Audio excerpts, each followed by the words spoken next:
وَاعْتَصِمُوا بِحَبْلِ اللَّهِ جَمِيعًا জামে মানে একত্রিত করা। তোমরা আল্লাহর রজ্জুকে সকলে মিলে শক্ত করে আঁকড়ে ধরো, তোমরা কখনো দলবদ্ধ থেকে বিচ্ছিন্ন হয়ে যাও না। আমার প্রাণের ভাইয়েরা, এখানে 4 মাযহাবের লোক থাকতে পারেন, 4 তরিকতের লোক থাকতে পারেন। আমি কাউকে ডিবেট করে কথা বলবো না, তবে এতটুকু বলবো, আল্লাহর রজ্জুকে শক্ত করে ধরো। তবে আমার ভাইয়েরা, মানহাজের মধ্যে মতানৈক্য থাকতে পারে, এই ছোটখাটো মতানৈক্য আমাদের মাঝে না থেকে যদি আমরা এক আল্লাহর রজ্জুকে আঁকড়ে ধরে থাকতে পারি, আমরা মুসলিম মিল্লাত। কুনতুম খায়রা উম্মাতিন উখরিজাত লিন-নাসি তা'মুরুনা বিল মা'রুফ। আল্লাহু আকবার। তোমাদের মধ্যে একটা দল শ্রেষ্ঠ উম্মত তারা, আমার প্রাণের ভাইরা, শ্রেষ্ঠ উম্মত তারা। এই তাফসীরের মধ্যে প্রমাণ দিয়ে গেলাম আমি। আমার ভাইরা, তাফসীরে কানজুল ঈমান খাজাইনুল বারের মধ্যে এসেছে। এরপর আরেকটা তাফসীর আমি নিয়ে এসেছি, জগৎ বিখ্যাত তাফসীরের ঘরের মধ্যে আছে, তাফসীরে তাবারি শরীফে। এই আয়াতের তাফসীরের মধ্যে ব্যাখ্যার মধ্যে এসে রেখেছেন রাইসুল মুফাসসিরিন ইবনে আব্বাস রাদিয়াল্লাহু তাআলা আনহু, তিনি এই আয়াতের তাফসীর করেছেন এভাবে, কুনতুম খায়রা উম্মাত, তারা শ্রেষ্ঠ উম্মত। তোমাদের মাঝে একটা দল থাকবে, যারা রাসূলকে ভালোবাসে, রাসূলের মহব্বতে জীবনকে উৎসর্গ করেছে, কুরবান করেছে, মক্কা থেকে মদিনায় হিজরত করে চলে গেছে, সেখানে দল তৈরি করে মুসলিম মিল্লাত এক প্ল্যাটফর্মে দাঁড় হয়ে মুসলিম মিল্লাত ঐক্যবদ্ধ হয়ে আন্তর্জাতিক পার্লামেন্ট পর্যন্ত দখল করেছে। তারা শ্রেষ্ঠ উম্মত, জোরে ঠিক কিনা? প্রাণের ভাইরা আমার, আরো ব্যাখ্যা আছে এই আয়াতের মধ্যে। এই আয়াতের তাহকিক করেছেন ইবনে আব্বাস রাদিয়াল্লাহু তাআলা আনহু।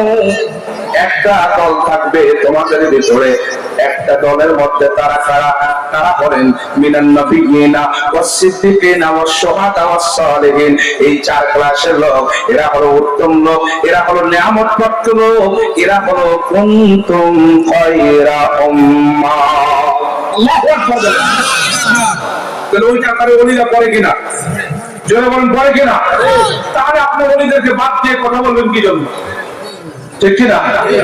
আপনার সাধারণ মুমিনদের কথা এই আয়াতের মধ্যে বলা হয় নাই। এখানে আল্লাহর বন্ধুদের কথা উল্লেখ করা হয়েছে, যেটা ইশারা দিলেন ইবনে আব্বাস রাদিয়াল্লাহু তাআলা আনহু। আমি তুই নবীকে মানবো না আমি ইবনে আব্বাস রাদিয়াল্লাহু কথা মানবো? কথা বলেন ঠিক কিনা? জোরে বলেন। যিনি রাইসুল মুফাসসিরিন। প্রাণের ভাইরা আমার, এখন আসেন আমি আপনাদেরকে বুঝাইতে চাই, আল্লাহ রাব্বুল আলামিন তার হাবিবের মিরাজ সম্পর্কে বলেছেন, নবীজির জন্ম হয়েছে, তার মানে নবীজির মিলাদ হয়েছে। ইল্লা মানে ব্যতীত, রহমত ছাড়া অন্য কোনো ভাবে আমার নবীর জন্ম হয় নাই। আমার নবী, আপনার নবী রহমাতাল লিল আলামিন হয়ে জন্ম হয়েছে। জোরে বলেন সুবহানাল্লাহ। আর জোরে বলেন না সুবহানাল্লাহ। রহমাতাল লিল আলামিন, আপনি উম্মতের জামিন। রহমাতাল লিল আপনি উম্মতের জামিন, গুনাহগারের অতি আপনজন। দয়াল নবী গো, গুনাহগারের অতি আপনজন। আমার নবীর দয়া ব্যতীত গুনাহ মাফ হবে না। আমার নবীর দয়া ব্যতীত গুনাহ মাফ হবে না। হুজুর দলিল কি?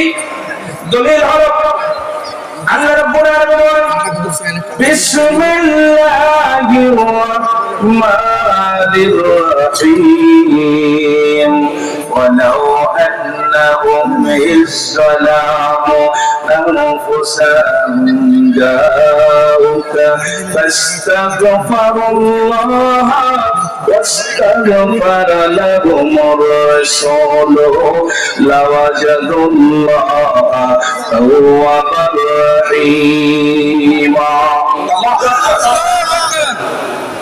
প্রাণের ভাইরা আল্লাহ রাব্বুল আলামিন বলেন তোমরা গুনাহ করেছো, গুনাহে জড়িয়ে পড়েছো। আমার অনেক হাজি এখানে আছেন, অনেক হাজি বাবা আছেন, আপনাদেরকে আমি দেখাইছি এরকম আসলে হাজিরা দেখেছেন মদিনাতুল মুনাওয়ারায় নবীজির রওজা শরীফ জিয়ারতের সময় ঢুকতে যায় তৃতীয় নম্বরে গেটে রে বাবা আমার নবীর একটা হাদিস লেখা আছে যেটা আমি ভিডিওতে ছেড়েছি ভাইরা আমার। এই হাদিসটা সনদ করে লেখা আছে আমার নবী সম্পর্কে মান যারা কবরি ওয়াজাবাত লাহু শাফাতি।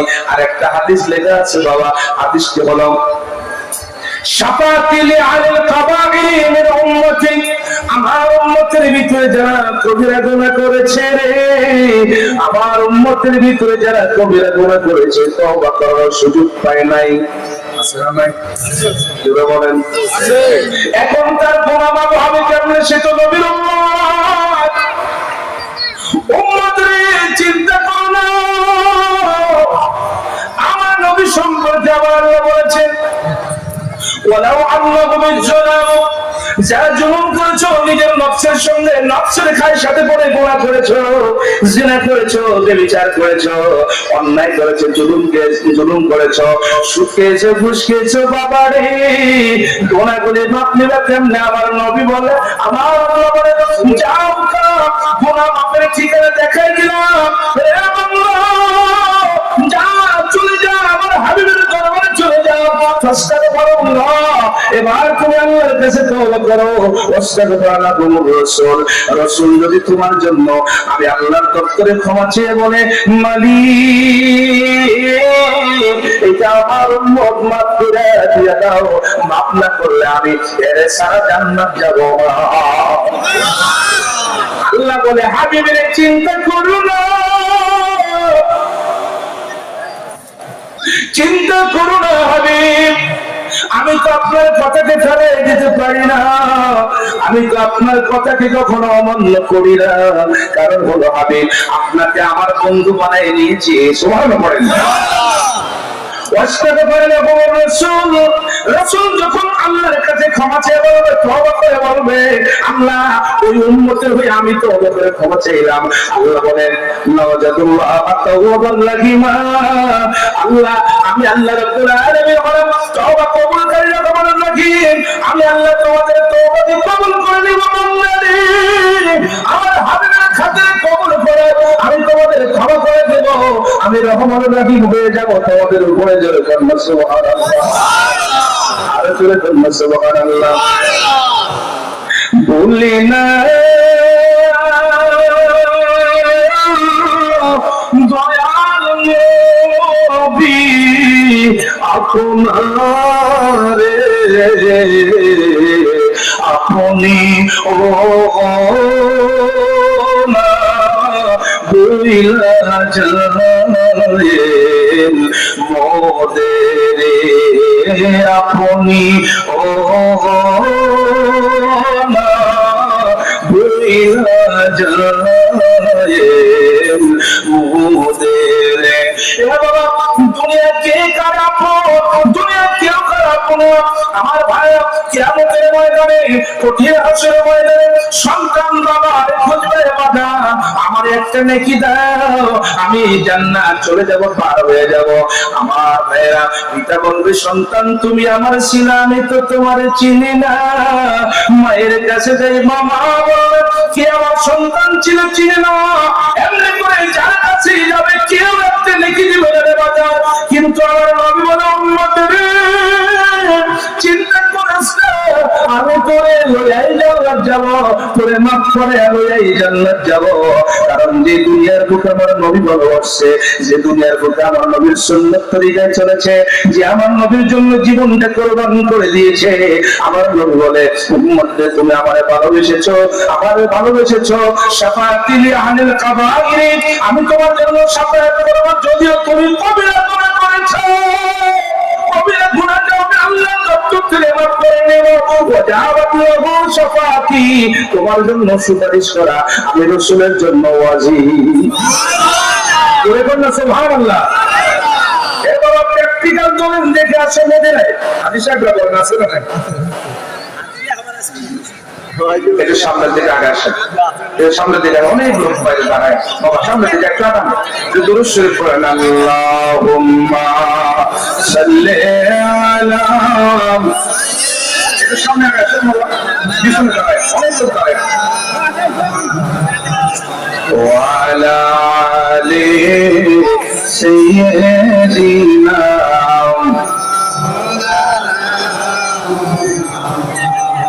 মনে বড় আশা ছিল যাব মদিনা, মনে বড় আশা ছিল যাব মদিনা। সালাম আমি করব গিয়ে বাবা, সালাম আমি করব গিয়ে নবীজির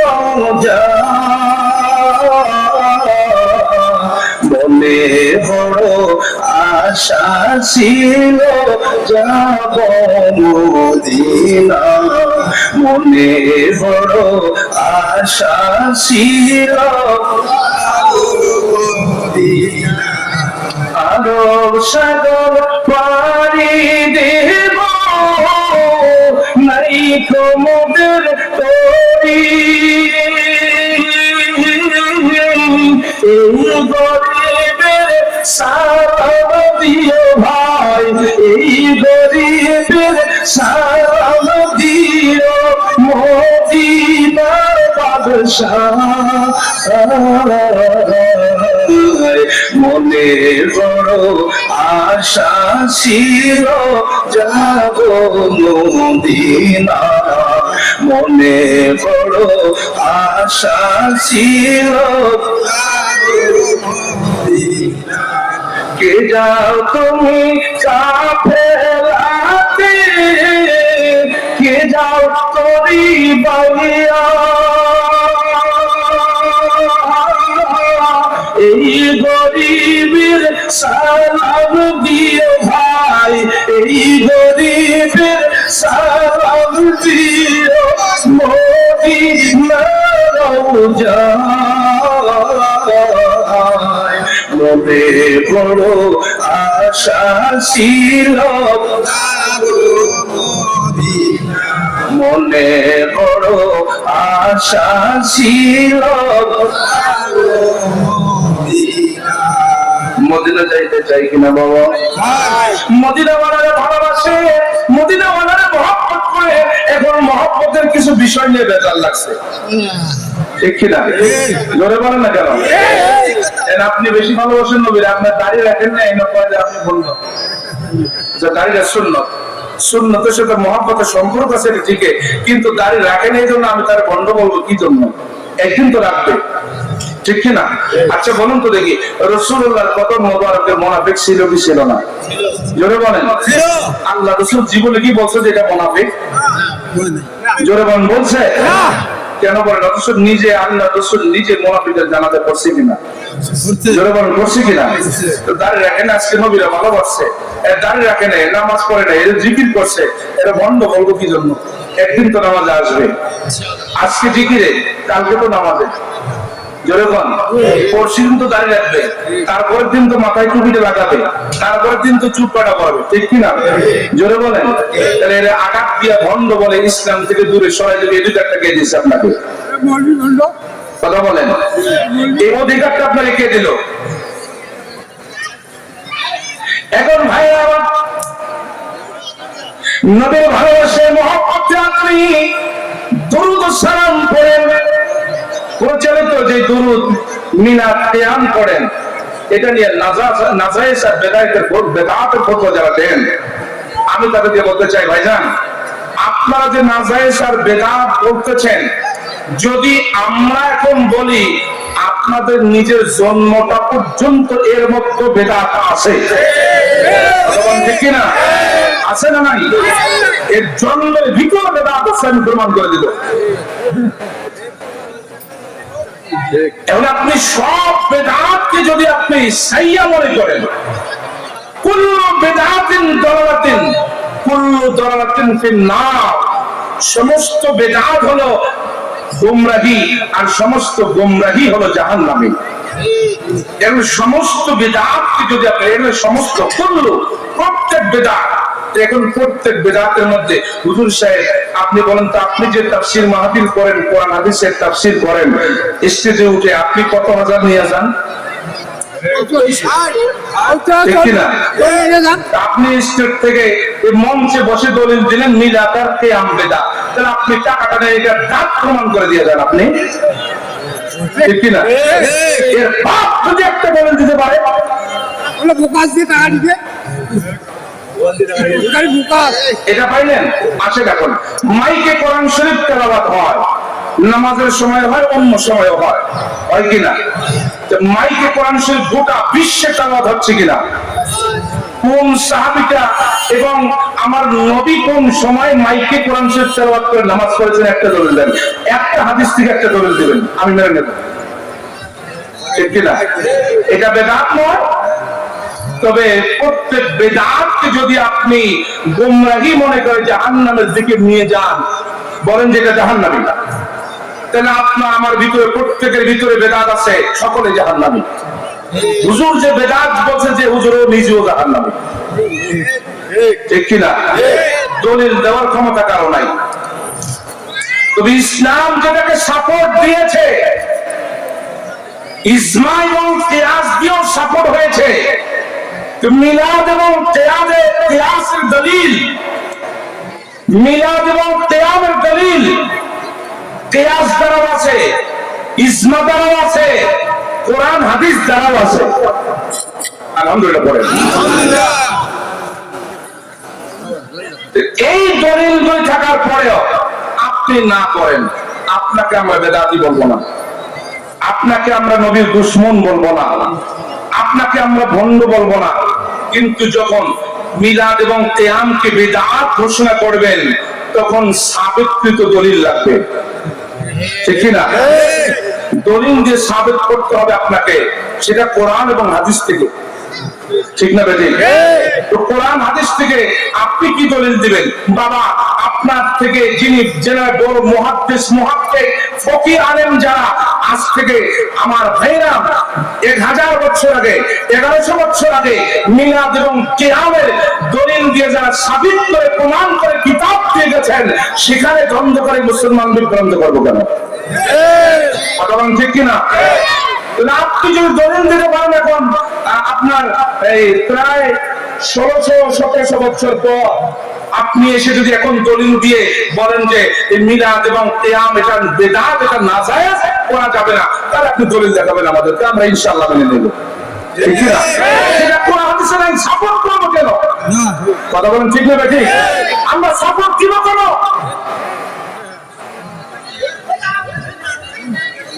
একটা করে হাদিসের কিতাব, সিয়াসাতটা শুধু 6টা কিতাব না, 6000 হাদিসের কিতাব আছে। আপনি কোনটাকে দলিল দিবেন ভাইরা আমার? তাহলে এগুলি সমাজে বলে বলে মানুষের মাঝে বিভ্রান্ত না করাটা আমি মনে করি যে অনেক উত্তম হবে। মুসলমান এক মুসলমান আর এক মুসলমান ফাটল সৃষ্টি না করে মহব্বত তৈরি করে দিয়ে ভাই ভাই মিলেমিশে আমরা ইসলামের খেদমত করব, আমরা এটা চাই। কথা বলেন ঠিক কিনা? আমি কেন তাবলীগের বিরুদ্ধে বলছি? কথা বলেন। আহলে হাদিসের বাইরের বিরুদ্ধে বলছি? জামাতের বিরুদ্ধে বলছি? অন্য কোন দল, আওয়ামী লীগ, বিএনপি, এগুলির বিরুদ্ধে বলছি? যারা বলেন বলছি? আমি কোরআন এবং হাদিস থেকে আপনাদের কিছু বিষয় বুঝাই দিয়ে যাচ্ছি, যেটা নিয়ে কোনো তর্ক যেন তৈরি না হয়। আমরা বিভেদ চাই না, আমরা মহব্বত চাই। কথা বলেন ঠিক কিনা? আমরা দ্বন্দ্ব চাই না, আমরা ভালোবাসা চাই। তো মহব্বতে বলুন আল্লাহুম্মা সাল্লি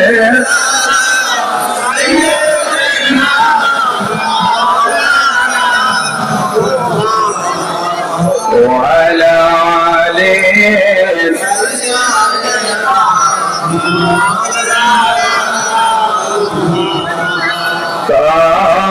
তৌফিক দিও মাওলা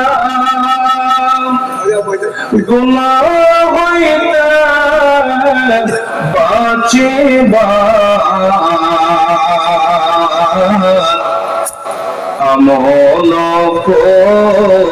দিতে দিও সুন্নত নবী মুস্তাফা আল্লাহুম্মা সাল্লি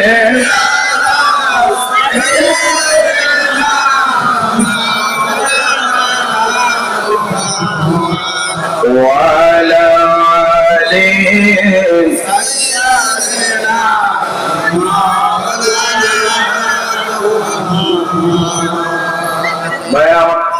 মিলাদ এবং কিয়ামত এটা ছোট্ট কিতাব নিয়ে আসছে আপনাদের সামনে। এটা মিশর আল আজহার বিশ্ববিদ্যালয় থেকে মিলাদ এবং কিয়ামের ফতোয়া সেখান থেকে আসে। ওয়ার্ল্ড এর মধ্যে শ্রেষ্ঠ বিশ্ববিদ্যালয় হল মিশর আল আজহার, ঠিক কিনা? কথা বলেন ঠিক কিনা? সেখান থেকে যদি মিলাদ কিয়ামের আমরা দলিল পেয়ে থাকি, তাহলে এখন কোন বড় হুজুরটা আছেন বাংলাদেশে, ঠিক কিনা? তাহলে আপনি বড় হুজুর হলে আপনি আমাদের দলিল দেন,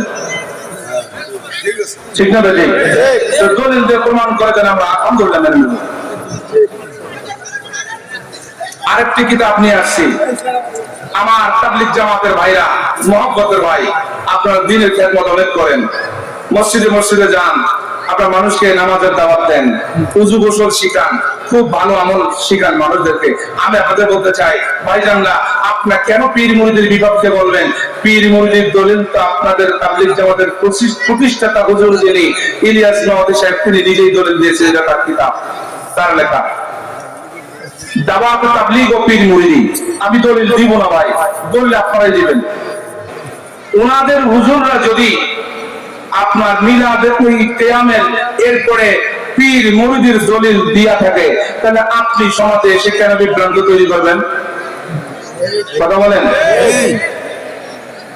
বন্ধুগণ। আমার কথা হলো, আমি বিভেদ চাই না, আমি ফাসাদ চাই না, আমি ভালোবাসা চাই। আমি ভালোবাসা চাই, এক মুসলমান আর এক মুসলমানকে আমরা ভালোবাসবো, মহব্বত করব। এক কাতারে যেরকম নামাজে যখন দাঁড়িয়ে যাই, নামাজে দাঁড়ানোর সময় বন্ধুগণ আমরা বলি ইক্তেদাই বিহাদাল ইমাম, ঠিক না? ঠিক। এখন কে ইমাম হলো ওই জায়গায়?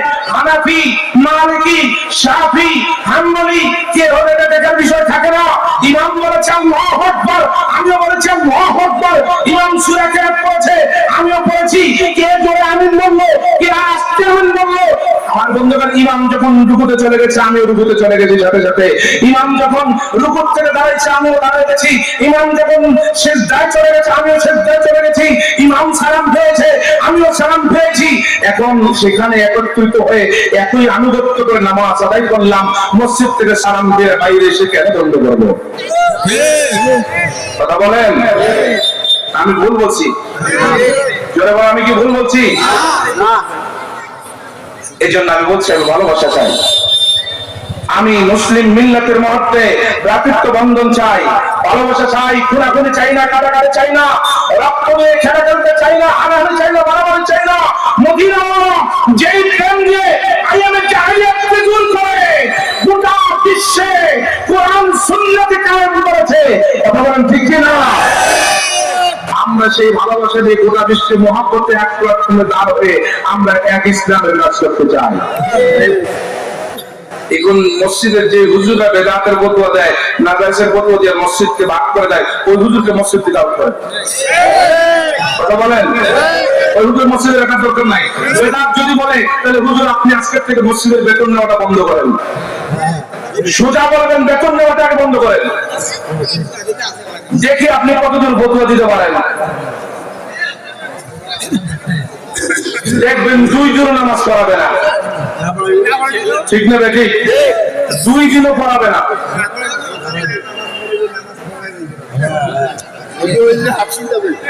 লা ইলাহা ইল্লাল্লাহ, জোরে লা ইলাহা ইল্লাল্লাহ, লা ইলাহা ইল্লাল্লাহ।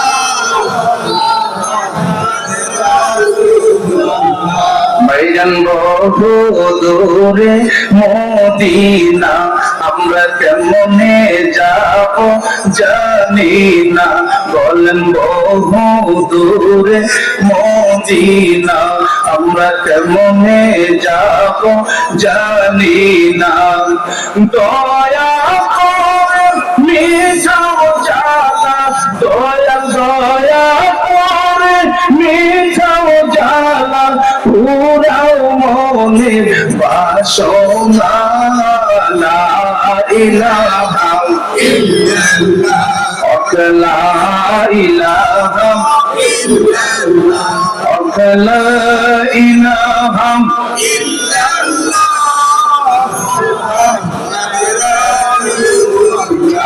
এখন আসেন ভাইয়া, ওই আয়াতের দিকে ফিরে যাই। আবার আল্লাহ রাব্বুল আলামিন বলেন, হাবিব গো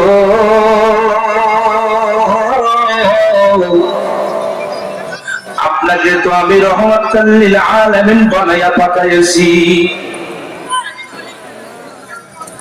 আমার নবী জিন্দা না মুর্দা এই নিয়ে মারামারি, ঠিক কিনা? আরে ভাই কেন মারামারি করবেন? আপনার কাছে নবী যদি মুর্দা হয় আপনি মানেন, ঠিক কিনা? আপনার কাছে মুর্দা হয় আপনি মানেন, আমার কাছে নবী জিন্দা, আমি জিন্দা মানি, ঠিক কিনা? আপনি আমার বিরুদ্ধে ভোট দিলেন কেন? জিন্দা মানছে বুখারী শরীফের লেখক ইসমাইল বুখারী রাহিমাহুল্লাহ আলাইহি। প্রমাণ দলিল হলো, যারা মদিনা গেছেন, মদিনা শরীফে দেখছেন না? দেখছি। বুখারী মসজিদ দেখছি, গেছেন না? ওই যে হাজী সাহেব আরো বসে আছেন আমার সামনে, আমার কাফেলার হাজিরা। মদিনা শরীফে বুখারী মসজিদ আছে বাবা। বুখারী মসজিদে যাবেন, যেই জায়গায় বসে ইসমাইল বুখারী রাহিমাহুল্লাহ আলাইহি বুখারী শরীফ লিখেছেন বাবা, ওনার মনের নিয়ত ছিল, এই জন্য উনি বুখারীর প্রথম হাদিসটাই লিখেছেন ইন্নামাল আমালু বিন্নিয়াত। কেন এই হাদিসটা প্রথমে লিখেছেন? উনি ওই হাদিসের তাহকিক করেছেন। আমার ভাইরা, ওনার মনের নিয়ত ছিল উনি নবীজি সাল্লাল্লাহু আলাইহি ওয়াসাল্লামের হাদিসগুলি একত্রিত করবেন, অর্থাৎ পবিত্র জবানের কথাগুলি একত্রিত করবেন, উম্মতে মুহাম্মাদের জন্য আমল করতে সহজ হবে, এটা ছিল তার নিয়ত। এজন্য সর্বপ্রথম নবীর কদমে গেলেন। নবীর কদমে যায় আমার নবীকে বললেন, ইয়া রাসূলুল্লাহ, ইয়া হাবিবাল্লাহ, নবী গো আমি অমুক সাহাবীর কাছ থেকে হাদিসটা সংগ্রহ করে নিয়ে আসছি। আমার ভাইয়েরা, হাদিস যখন উনি ওনার কিতাবে লিখবেন, নবীজির কাছে আগে প্রমাণ নিচ্ছেন। সুবহানাল্লাহ। তিনি বলেন, ইয়া রাসূলুল্লাহ, এই হাদিসের সত্যতার প্রমাণ আমি কোথাও পাবো না, আপনার কাছে পাওয়া যাবে। কারণ হলো নবী গো, এটা আপনি বলতে পারেন সত্য না মিথ্যা। ইয়া রাসূলুল্লাহ, আপনি বলেন হাদিসটা সত্য না মিথ্যা। আমার নবীর রওজা শরীফ থেকে বলে, রে ইসমাইল বুখারী, এটা আমার হাদিস, তুমি তোমার কিতাবের মধ্যে উঠাও। কিতাবের মধ্যে যখন উঠাবেন, উঠার আগে তিনি গোসল করতেন, ওযু করতেন, সাল্লাল্লাহু রাকাতাইন, 2 রাকাত নামাজ আদায় করতেন, তারপরে উনি হাদিস ওনার কিতাবের মধ্যে উঠাইতেন। এখন বলি বাজানো, কোন হাদিসের কিতাবে আছে আমার ভাইয়েরা, হাদিস লিখতে গেলে ওযু করা লাগবে, হাদিস লিখতে গেলে গোসল করা লাগবে, হাদিস লিখতে গেলে 2 রাকাত নামাজ পড়া লাগবে, হাদিস যাচাই করতে গেলে নবীজির কদমে যাইতে হবে। দলিল আছে? আছে কোন দলিল? নাই রে বাবা। এটা হলো ঈমানের বিষয়। আমার কদম মোবারকে যদি ইসমাইল বুখারী যায়া হাদিসের প্রমাণ নিয়ে ওনার কিতাবের মধ্যে লেখেন, যেই জায়গার মধ্যে বুখারী শরীফ দেখছেন, ওই মসজিদটার নামে হয়েছে বুখারী মসজিদ, ওই মসজিদটার নামে হলো বুখারী মসজিদ। তাহলে বুখারী মসজিদ উনি ওখানে বসে বসে নবীজির কদম মোবারকে বসে হাদিস সংগ্রহ করে নিয়ে এসে তিনি ওনার কিতাবের মধ্যে উঠাইতেন নবীজির কাছে প্রমাণ নিয়ে। বুখারী, ইসমাইল বুখারী রাহিমাহুল্লাহ আলাইহি বড় না আমি হুজুররা বড়? ঠিক কি না?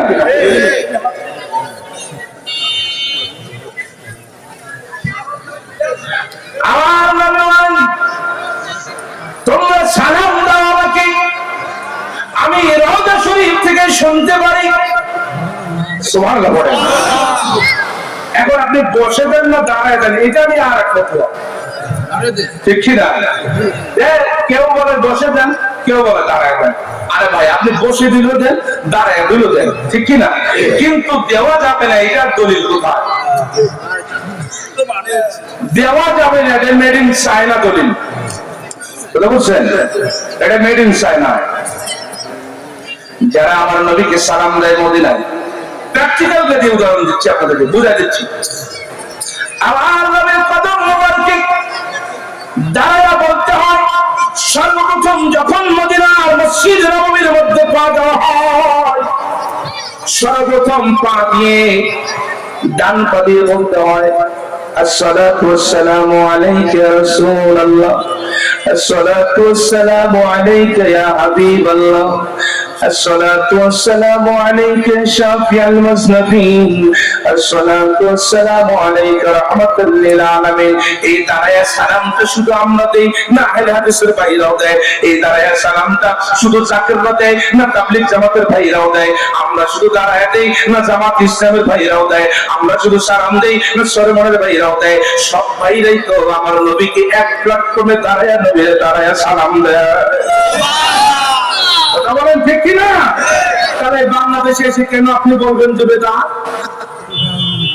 কি আমাদের তো বানানো আমার নবীকে আপনিও আসসালাতু ওয়াসসালামু আলাইকা ইয়া রাসূলুল্লাহ বললেন, আপনি ওখানে দাঁড়ায় বললেন, আর এখানে বাংলাদেশে আইসা আসসালাতু ওয়াসসালামু আলাইকা বললে, ইয়া নবী বললে বেদাতের ফতোয়া দিবেন। তাহলে বেদাতের ফতোয়া দিলে দলিল লাগবে, ঠিক কি না? ওখানে যান জায়েজ করবেন আর এখানে না জায়েজ করবেন, এটা কেমন কথা? কথা বলেন ঠিক কি না? এটা কেমন কথা? তাহলে আপনার এইটা যদি রাইট হয়, রাইটের পক্ষে অবশ্যই কোরআন এবং হাদিসের সরাসরি দলিল লাগবে, ঠিক কি না? আমার নবীকে সব পদার্থের বাইরে সালাম দেয়, সব তরিকতের বাইরে সালাম দেয়, সব ইসলামিক দলের বাইরে সালাম দেয়। মসজিদে নববীতে রিয়াজুল জান্নাতে দাঁড়াইয়া সকলেই ইমোশনাল হয়ে যায়, দেখে যায় না?